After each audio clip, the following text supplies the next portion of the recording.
So, what am I doing here today? Today, I'm just sitting here musing and playing around with the system and trying to figure out how to best use the system effectively because different recording, I guess, destinations require different levels. And one of the things that I learned is that there needs to be always some adjustment made. Now, the thing with the Mackie mixer, if you notice here, even though on the meters I'm pushing at just a little bit over zero sometimes I'm even hitting the yellow, that's actually quite desirable. We want to go sort of peak right into that first yellow or that first orange, if you will. And the reason we do that is, let's go over here and take a look at my microphone in Reaper. So if I'm at microphone and I'm talking a little bit there, you're going to see that I'm going to be peaking at a certain amount. Now that certain amount is going to be at approximately between minus 18 and minus 12, which is good for me. So the orange is going to be the minus 12. And if I go to the 0, you're going to notice that it goes to about minus 18. So let's make that correlation right away.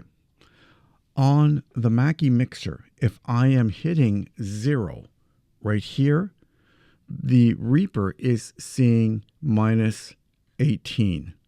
If I'm going to be hitting a little higher, for example, just touching into the first orange set of lights or LEDs here, you're going to be at minus 12, which is, or thereabouts, okay? So that's a great thing for us to know, because then we know that as far as our meters here are involved, we want to keep it between 0 and the first light is going to be your plus 5, I believe it is. Right? So hold on, let me take a quick look here because I'm sort of sitting down. No, actually, the first light is plus 6. So there you go. So the plus 6 light is where we want it to be when we want to hit that maximum. The second one's going to be plus 10. Plus 10 is going to be, again, we're going to be pushing it a little bit too much. I personally never want to see that second orange one lit if we want to keep a good quality of recording. Okay, so now if I go back and just review that very basically, 0 here is minus 18. The first orange one, if it lights up, we're hitting minus 12, which is great. So if I'm going to confirm that, let's take a look here. In the recording, if I'm going to just sort of back up a little bit, hold on here. Now I'm sort of just talking about, we're going still a little bit above. That's about there. So you notice that I am going on about the minus 18 side right here. But if I sort of just hit that other one, we're going to be hitting minus 12. So we never want to be hitting anything more than that for a couple of different reasons. Number one, we want the quality of our recordings to be great. I'd never want to go anywhere near 0 because 0 in the digital world is maxed out. We are at distortion and we're going to just have some horrible sound. So I want to avoid that at all cost. Fantastic. Now, here's a thing. What if I want to record now or send what I'm recording or speaking to Zoom? My settings are such that they're very low. On the Zoom side, I'm going to be hearing everything between minus 12 and minus 18. Not good.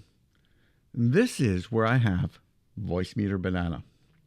Voice Meter Banana is a cool little application that I've installed. And what I'm doing is I'm setting it to receive everything from my Mackie mixer. And I'm going to boost it 9 dBs on the input. And then I'm going to boost it an extra 6 dB on the output. And the result is exactly what you hear, which is great. Okay, so that's exactly what we're looking for. So now I have the best of both worlds. I have the ability to record at the lower levels, but I have the ability to send a strong signal over to the Zoom meeting, which is great. Now, here's something else. And now, not too many people talk about this. Did you know that the Mackie mixer reserves channel 1 and channel 2 for PC audio. Yes, it does. So what we'll do is, if you take a look here on my mixer, I have these zeroed out. I have the line FireWire buttons down to FireWire, and I have these set at Unity.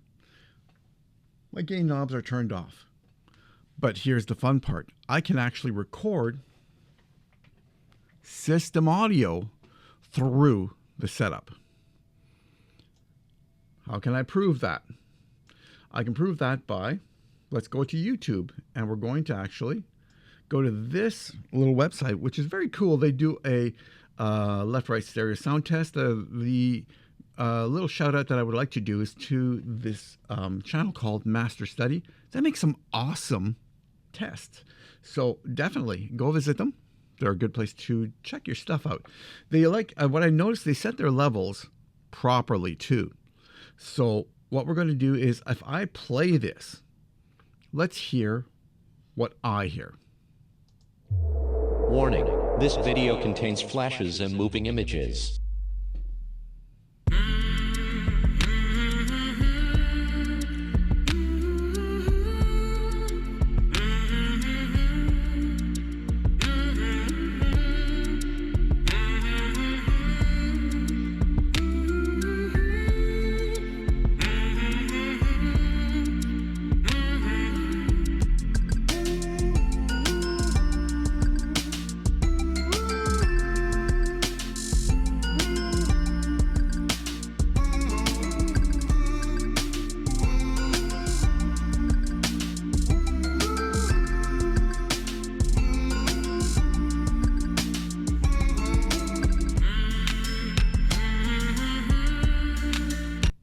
Okay, so you can tell that this is doing it really well. Now, here is something else. If I have this at full blast and I have my system set up to play full volume, it'll distort.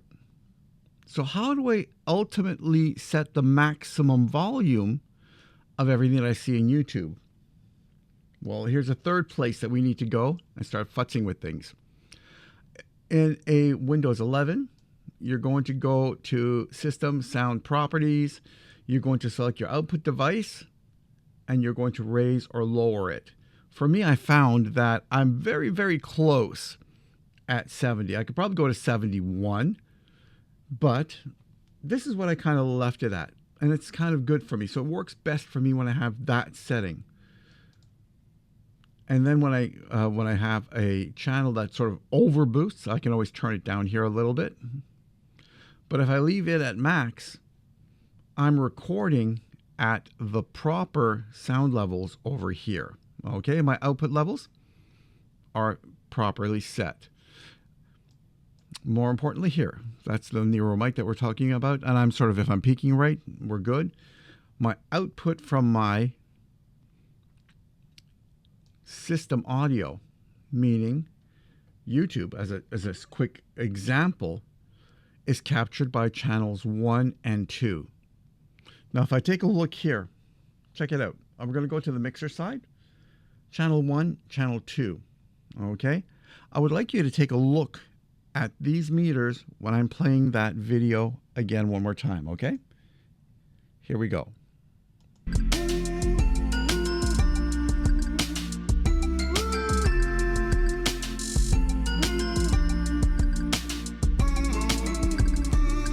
Note at where they're peaking.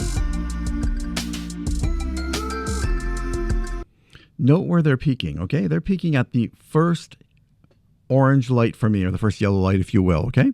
And that's what we want. That's why I've set my system volume to match that. So that means that when I'm recording something or playing a video for someone on YouTube, the system audio is coming out perfectly. Again, one last time, let's take a look at the left and right from the PC output, okay? By me playing that video.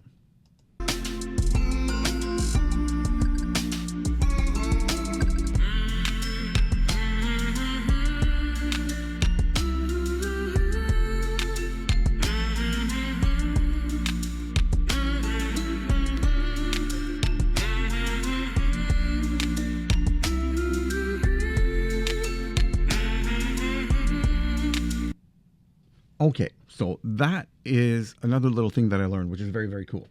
So now I have control over the volume, the way I hear it locally, the way that the levels are sent to the Zoom meetings, the internet, and my output is going to be my Onyx Firewire mixer input here. That's going to feed everything to B2. So that means if I want Zoom to set the proper microphone, my proper microphone is going to be B2. Okay? I'm going to output this to B2, set the volumes here, volumes there. We're good. Now, next thing. I have something that's outside the system audio, but I still want it to capture properly.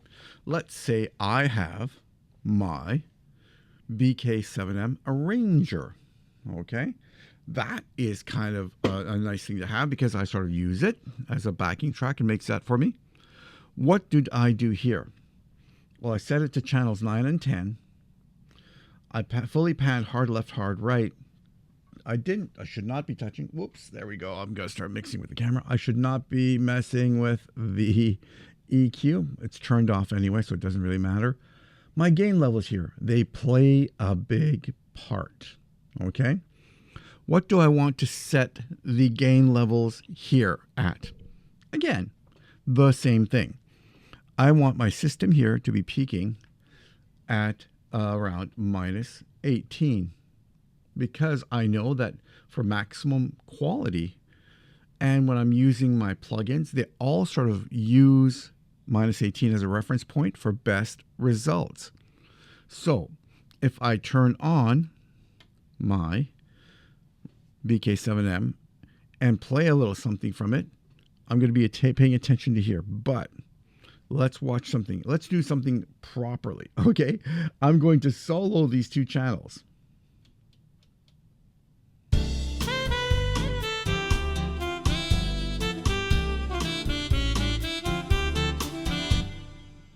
Okay, you'll notice that my levels are too high. So just to make it easy for me, the proper way to do it would be for me to reduce the gain levels on both of these units. But I'm going to cheat. There is a volume output knob on the BK7M. I'm going to use that to bring it down so that I am not peaking 2 orange lights. I want to be no higher than 1 light. Okay, so here we go. I'm going to just recreate that. I'm going to lower that here a bit and let's see what it gives us. One more time.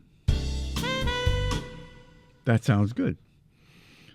If I take them out of solo, so I can now better adjust. How will this play here?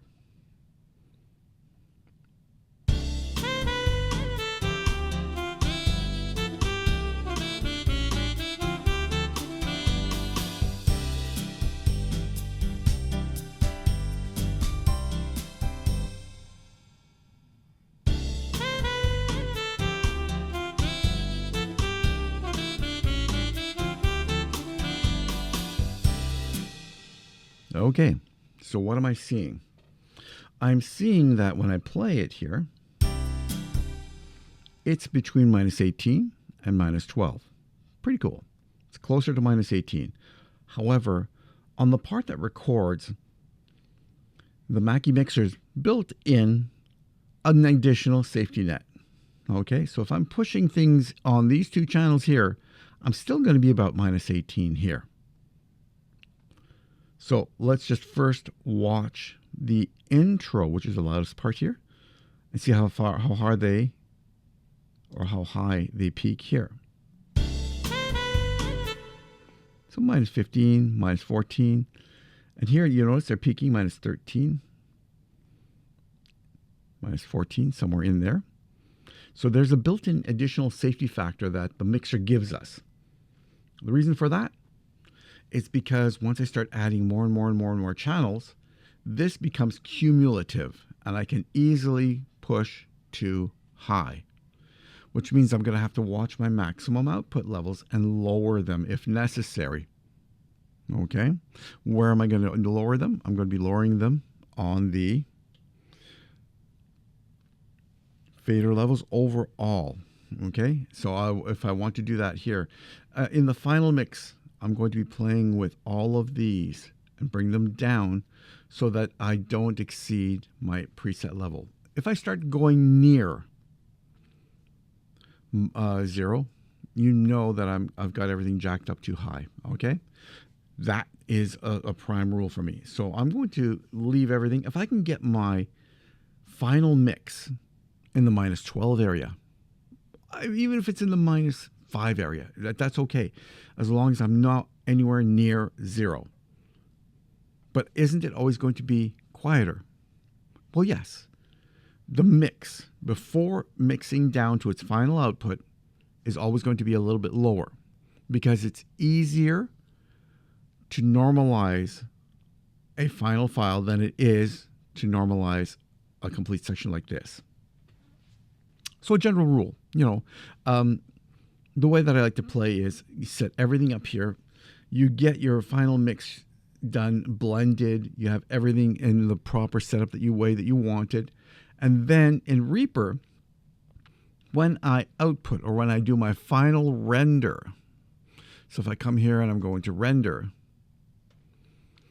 here I can always kind of choose where I want things to go. Okay, so in the normalize fade section, I can play with what I want to normalize it to. If I'm going to be going to YouTube, I can specifically say, hey, normalize it to -4 LUFS. And that's cool. If I'm going to be going to other places, you can set that up, okay? Give it a shot. Try it. When you play and finalize your final video and then slap your audio into the video and then output that, you make your final render there and you want to upload that to YouTube, there's a thing that you can do that tells you what YouTube is doing to your videos. Let me give you a quick example. So if I'm going to go to just straight YouTube here, and it doesn't matter whatever channel I play. So let's just basically go to one of my channels, okay?